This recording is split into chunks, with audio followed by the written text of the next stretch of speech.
बोले श्री रामचंद्र भगवान की जय।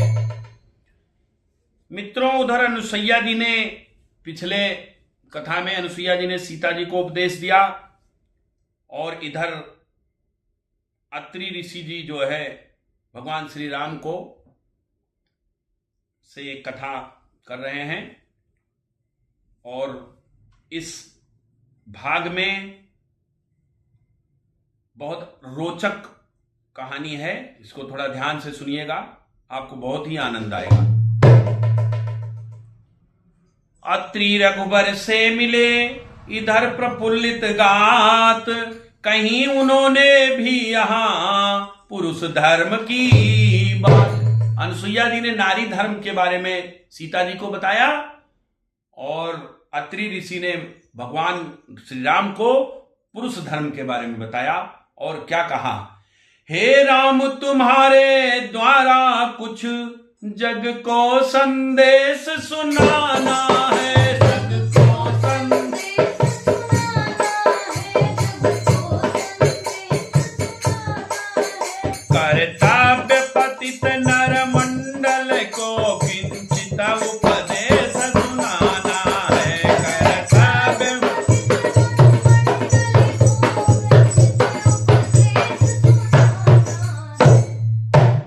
नारी समाज को पुरुष वृंद अपनी संपत्ति समझते हैं, अपनी संपत्ति समझते हैं, अपनी संपत्ति समझते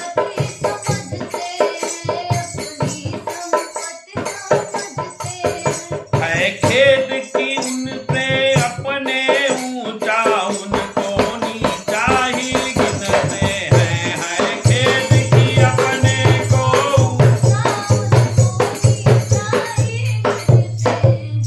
हे प्रभु श्री राम, आपके द्वारा आपको साक्षी मानकर मैं एक उपदेश देना चाहता हूं।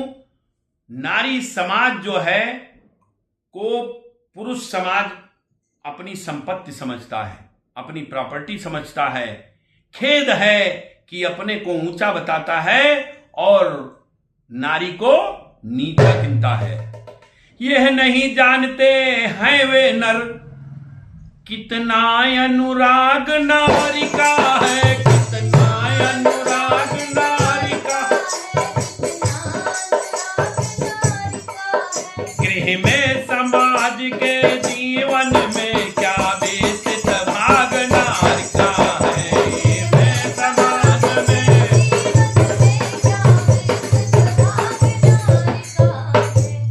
अर्धांगिनी की पदवी देकर। मित्रों, पत्नी को हर आदमी अर्धांगिनी बोलता है, तो ऋषि जी क्या कह रहे हैं, अर्धांगिनी की पदवी देकर झूठा सत्कार कर रहे हैं, झूठा सत्कार है।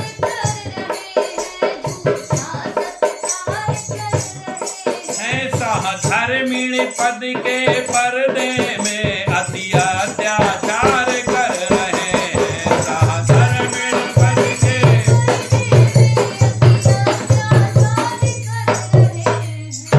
यह भीषण दुख भरी गाथा बस नहीं कथन में आती है, बस नहीं कथन में आती है। पत्नी कह कर भी नारी की जैसे दुर्गति की जाती है, पत्नी कह कर भी नारी की जैसे दुर्गति की जाती है। अपने को तो सर्वथा रखा पूर्ण स्वतंत्र, किंतु नारी को कर दिया नियमबद्ध परतंत्र। देखिए समाज की लीला, पुरुष को एकदम फ्री कर दिया, उसको कोई दिक्कत नहीं, जहां मन चाहे जाए आए, जो मन चाहे वो करे। अपने को सर्वथा रखा पूर्ण स्वतंत्र, किंतु नारी को कर दिया नियमबद्ध। सारे नियम कानून नारियों के ऊपर लगा दिया समाज ने। फिर क्या हुआ, क्या उसको कहे, अरे तुम पतिव्रता पतिभक्ता हो, यह उन्हें सिखाया जाता है, यह उन्हें सिखाया जाता है।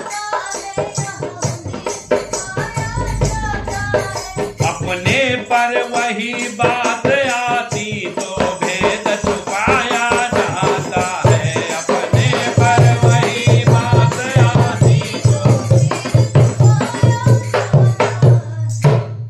कहा जाता है तुम प्रतिबद्धा हो, पतिभक्ता हो, इस तरह से नारियों को कहा जाता है। लेकिन जब अपना कोई गलती करता है, पुरुष कोई गलती करता है, तो उस भेद को छुपा लिया जाता है।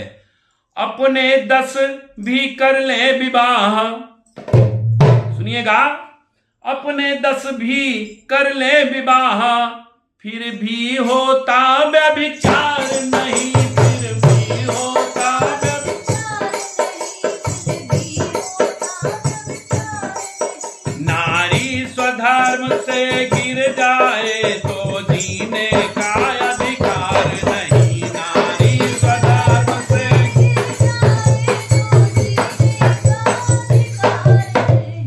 अपना आज के युग में पुरुष चाहे अपना 10 विवाह कर ले, कोई भी व्यभिचार कर ले, सब क्षमा है। लेकिन नारी स्वधर्म से गिर जाए, अगर नारी अपने धर्म से गिर जाए तो उसको जीने का अधिकार नहीं है। बाहर के नाना दोषों से जीवन कलुषित करने वालों, जीवन कलुषित करने वालों, इस दुनिया के दुर्व्यसनों पर मोहित होकर मरने वालों, इस दुनिया के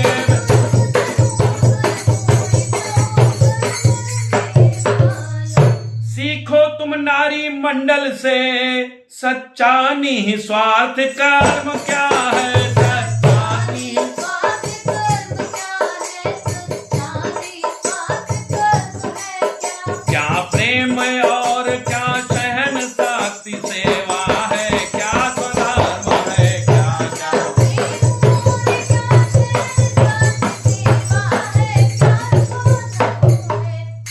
है। अनुसुईया का सिया से जब तक रहा मिलाप, अत्रि भी करते रहे यही वार्तालाप, कई दिवस तक रहा यूं सम्मेलन संवाद, विदा मांग कर एक दिन चले नाम सौहार्द, सीता लक्ष्मण के सहित रघुकुल कैरव चंद, नित्य विचरते थे वहां इसी भांति स्वच्छंद।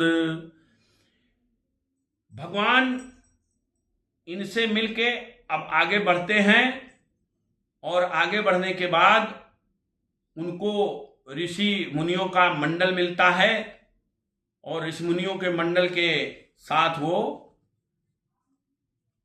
निकलते हैं। फिर क्या कहते हैं, कटती थी रात कभी वन में तो कभी किसी की कुटिया में, दिन रात बीतता था इनका चर्चा में सच्चर्चा में, जितने भी दर्शनीय ऋषि थे सब ही का दर्शन कर डाला, वनवासी ने वन में आकर वन ही का जीवन कर डाला।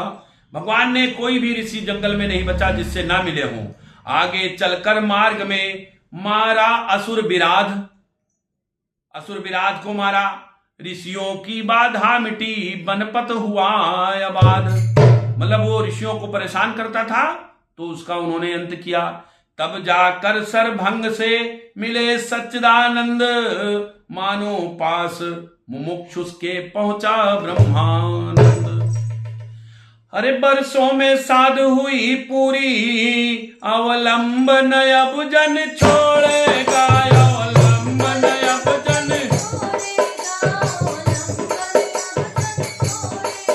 जीवन जिनके कारण रखा उस पर ही जीवन छोड़ेगा, जीवन।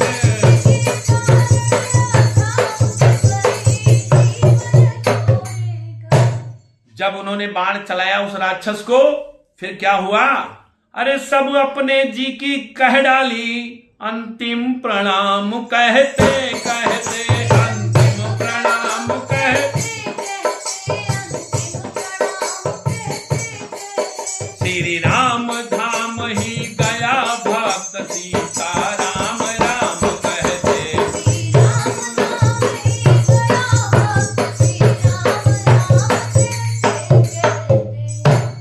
कवि पर जो वार दे प्राण पतंग समान, उस प्रेमी के प्रेम का हो किस भांति बखान। जन का गुण गाते हुए चले राम रघुराय, साथ साथ भगवान के था ऋषि मुनि समुदाय। लाया पृथ्वी नाथ को वहां प्रकृति का फेर, जहां पड़ा था हड्डियों का ऊंचा सा ढेर। चलते चलते एक हड्डी का बहुत बड़ा ढेर भगवान राम के रास्ते में पड़ा। फिर उसी समय भगवान श्री राम ठहरे ठिठके एकटक लगे देखने नाथ। फिर पूछा ऋषि बिंद से था जो उनके साथ, जो ऋषि मुनि थे तो उनसे उन्होंने उस हड्डी का भेद पूछा कि भाई ये हड्डियां किसकी हैं, क्या है, कैसा, इसका क्या प्रोग्राम है। तो राम ने पूछा किन शब्दों में, हे पूज्यवरों ऋषियों मुनियों, हड्डी का कैसा ढेर यहाँ, हड्डी का कैसा ढेर यहाँ, हड्डी का कैसा ढेर यहाँ। यह तपोभूमि का है कलंक, या शासन का अंधेर यहाँ, यह तपोभूमि का है कलंक, या शासन का अंधेर यहाँ। हाँ, रामचंद्र जी बोले, उनके दिल से निकला हा कितना कर कष्ट वाला यह दृश्य दृष्टि में आता है, यह दृश्य दृष्टि में आता है, यह दृश्य दृष्टि में आता है। पकड़े हैं इसने पाँव मेरे, आगे को बढ़ा न जाता है। पकड़े हैं इसने पाँव मेरे, आगे को बढ़ा न जाता है। फिर भगवान राम पूछते हैं, अरे यह क्या है, कुछ बतलाओ तो। चुप क्यों हो, मुंह क्यों उतरे हैं, चुप क्यों हो, मुंह क्यों उतरे हैं, इस माली की बगिया उजड़ी जिसके कि फूल याद करे हैं, किस माली की बगिया उजड़ी जिसके फूल बिखरे हैं। यह कहते कहते करुणानिधि करुणा के साथ लगे रोने, क्या जाने क्या सुध हो आई जिससे सुरनाथ लगे रोने। यह कहते कहते और उस हड्डियों के ढेर को देख के भगवान श्री राम रोने लगे। क्यों? देख दशा श्री राम की पुर का संत समाज, और कुछ वृद्धों ने तब कहा सुनिए श्री रघुनाथ। कुछ बुजुर्गों ने जो वहां थे उन्होंने कहा और बताया कि ये हड्डियों का ढेर क्या है। हमको बेनृप की प्रजा जान असुरों ने बहुत सताया है, असुरों ने बहुत सताया है, असुरों ने बहुत सताया है। कितने ही ऋषियों मुनियों को उन नर भक्षों ने खाया है, कितने ही ऋषियों मुनियों को उन नर भक्षों ने खाया है। जो भोजन बने राक्षसों के उनकी हड्डियां पड़ी हैं, ये उनकी हड्डियां पड़ी हैं, ये उनकी हड्डियां पड़ी हैं। चुपचाप बाट में है उनकी जो अन्यायी से बदला ले, चुपचाप बाट में है उनकी जो अन्यायी से बदला ले। पर मिला न ऐसा वीर कोई जो ब्योरा अगला पिछला ले, पर मिला न ऐसा वीर कोई जो ब्योरा अगला पिछला ले। ये फूल है जिनकी बगिया के वह माली शायद सोता है, वह माली शायद सोता है, वह माली शायद सोता है। उसकी ही लापरवाही से अन्याय बाग में होता है, उसकी लापरवाही से अन्याय बाग में होता है। करुण कहानी पड़ी जब करुणानिधि के कान, क्यों आए हैं जगत में आया इसका ध्यान। जब ये कहानी उन्होंने सुना तब उनको ध्यान आया, करे मैं किस लिए आया वनवास में, मेरा क्या काम है, और ये आज ये लोग जो है इस तरह से कर रहे हैं। पालन करने में पुत्र धर्म इस धरा धाम को भूल गए, अवतार लिया जिसके कारण उस बड़े काम को भूल गए। पर नहीं प्रकृति कब छोड़ेगी, उसने यो याद दिला ही दी। भूतल पर भूतल के पद की निद्रा इस भांति छुड़ा ही दी। संभल जाए तब उसी समय भगवान श्री राम को याद आया कि अरे मैं तो वनवास किसके लिए हुआ, मैं वन काहे के लिए आया, मैं तो अपनी बात को ही भूल गया और मैं पुत्र धर्म में ही लगा रहा। फिर उसी समय भगवान श्री राम भड़क जाते हैं और बोलते हैं, संभल जाए अब जड़ जगत राक्षस दल विकराल, संभला है इस समय यह जग की जिसे संभाल। शांत सिंधु में आ गया अभी भयानक ज्वार, फड़क उठी दोनों भुजा नेत्र हुआ अंगार। गो ब्राह्मण रक्षक गरज उठे, ऋषि मुनि दल सुने प्रतिज्ञा, ये है ऋषि मुनि दल।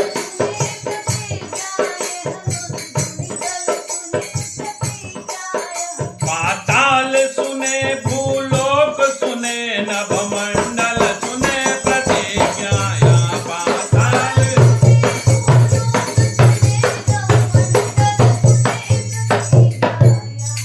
तभी दोनों भुजा उठाकर भगवान श्री राम ने कसम खाई, प्रतिज्ञा लिया कि गो ब्राह्मण रक्षक गरज उठे, ऋषि मुनि दल सुने प्रतिज्ञा ये, पाताल सुने भूलोक सुने नवमंडल सुने प्रतिज्ञा ये। मैं हाथ उठाकर कहता हूं अब से है यही काम मेरा, पृथ्वी को निश्चयहीन करूं तब दशरथ सुवन नाम मेरा। उन्होंने कसम खाई और प्रतिज्ञा लिया कि इस पृथ्वी को राक्षस विहीन जब तक नहीं कर दूंगा तब तक मुझे चैन नहीं आएगा और मेरा यही एक उद्देश्य होगा, मेरा यही एक ध्येय होगा। प्रणत पाल ने प्रण किया तभी उठाकर हाथ, इधर देवगण उधर मुनि बोले जय रघुनाथ। आगे भक्त सुतीक्षण से भेंटे श्री भगवान, अमित प्रेम अवलोक की अविरल भक्ति प्रदान। वहीं महर्षि अगस्त से मिले कृपा के धाम, पूछा रहने के लिए वन में कोई ठाम। ऋषि अगस्त ने उस समय समझ राम का भाव, पंचवटी के वास का रखा प्रिय प्रस्ताव। उन्होंने ऋषि अगस्त से पूछा कि महामुने आप हमें कोई स्थान बताइए जहां हम कुछ दिन रुक सकें। तो उन्होंने पंचवटी बताया कि आप जाइए और पंचवटी में विश्राम कर सकते हैं, रह सकते हैं। पंचवटी तब मुनिवर से ले विदा, लखन सिया के साथ, पंचवटी में कुटी रच ठहरे श्री रघुनाथ। भगवान पंचवटी पहुंचे और अपनी कुटी बनाया, सब फिर से दोबारा से अपना घर बसाया और बहती थी गोदावरी करती हुई किलोल, बोल रहे थे बनों में पक्षी गण मृदु बोल। भगवान राम ने जब वहां बनाया तो वहां के जो पक्षी वक्षी थे, पेड़ पौधे थे, सब बड़े खुश हुए कि चलो कम से कम कोई मानव आ गया यहाँ, में अब कुछ खाने पीने को मिलेगा।